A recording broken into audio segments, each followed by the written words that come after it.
Hey guys, welcome back to our channel BKVA vlogs. అందరూ ఎలా ఉన్నాను? నేను కూడా చాలా బాగున్నాను. బ్యాచిలర్స్కి వంట రాదు, స్టడీస్ కోసం బయటి కంట్రీస్కి వెళ్ళిన వాళ్ళకి కూడా వంట రాదు కదా గాయ్స్. మీ ఫ్రెండ్స్లో ఒకవేళ స్టడీస్ కోసం బయటికి వెళ్ళిన వాళ్ళు, ఒకవేళ వంట రాని వాళ్ళు ఉంటే వాళ్ళకి ఈ వీడియో షేర్ చేయండి. చాలా అంటే చాలా బాగుంటుంది వీడియో. అండ్ ఈ రెసిపీ వచ్చేసి టమాటో రైస్ అనమాట. దీనికి కావాల్సిన పదార్థాలు: ఆవాలు, జీలకర్ర, టమాటా, పుట్నాల పొడి, కారం, ఉప్పు, పసుపు. అండ్ ఇది ఎలా చేయాలంటే, ఫస్ట్ ఒక ప్యాన్ తీసుకొని కొంచెం ఆయిల్ అయితే పోసుకోవాలి.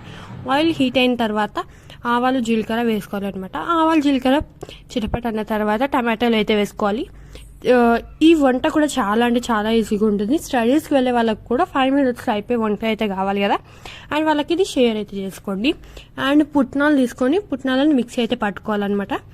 ఈ వంటకి మెయిన్ మనకు వచ్చేసి పుట్నాల పొడి. చాలా అంటే చాలా బాగుంటుంది. అస్సలు పుట్నాల పొడిని అయితే స్కిప్ చేయకండి. పుట్నాల పొడి ఈజ్ వెరీ ఇంపార్టెంట్. పక్కా నన్ను నమ్మి ఒక్కసారి ఈ రెసిపీని ట్రై చేయండి, చాలా టేస్టీగా ఉంటుంది. అండ్ మనకి నోరు చప్పబడిపోయినప్పుడైనా, ఫీవర్ వచ్చినప్పుడైనా కూడా ఈ రెసిపీ ఒకసారి ట్రై చేయండి. చాలా అంటే చాలా బాగుంటుంది. నా అలాంటి బద్దకస్తులకు కూడా ట్రై చేయండి, చాలా బాగుంటుంది గాయ్స్.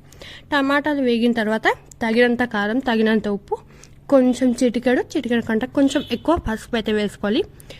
అండ్ అన్నీ వేసుకున్న తర్వాత ఒకసారి మిక్స్ చేస్తే చాలా అంటే చాలా బాగుంటుంది. అండ్ అవన్నీ వేగిపోయిన తర్వాత మనం అన్నం వేసుకొని కలిపేసుకోవాలి. మనకు ఓపిక లేనప్పుడు, ఒంట్లో ఎట్లయినా ఉన్నప్పుడు అప్పుడు ఈ రెసిపీ ట్రై చేయండి, చాలా బాగుంటుంది. మనకి నోటికి కూడా కారంగా చాలా బాగుంటుంది గాయ్స్. ట్రస్ట్ మీ, నన్ను నమ్మి ఒక్కసారి ట్రై చేయండి ప్లీజ్. అండ్ పుట్నాల పొడి వేసి మంచిగా మిక్స్ చేయడమే. అండ్ బద్దకస్లో కూడా ఈ వీడియో అయితే షేర్ చేసుకోండి గాయ్స్, చాలా అంటే చాలా బాగుంటుంది. పుట్నాల పొడి వేసుకొని మంచిగా కలుపుకోవాలి.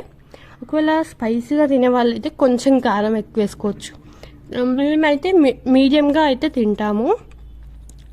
మా ఫ్యామిలీలో ఎవరంత కారం తినారనమాట. కానీ మీడియంగా వేసుకున్న, హైగా వేసుకున్న మాత్రం చాలా అంటే చాలా టేస్టీగా ఉంటుంది. నన్ను నమ్మి ఒకసారి అయితే ట్రై చేయండి.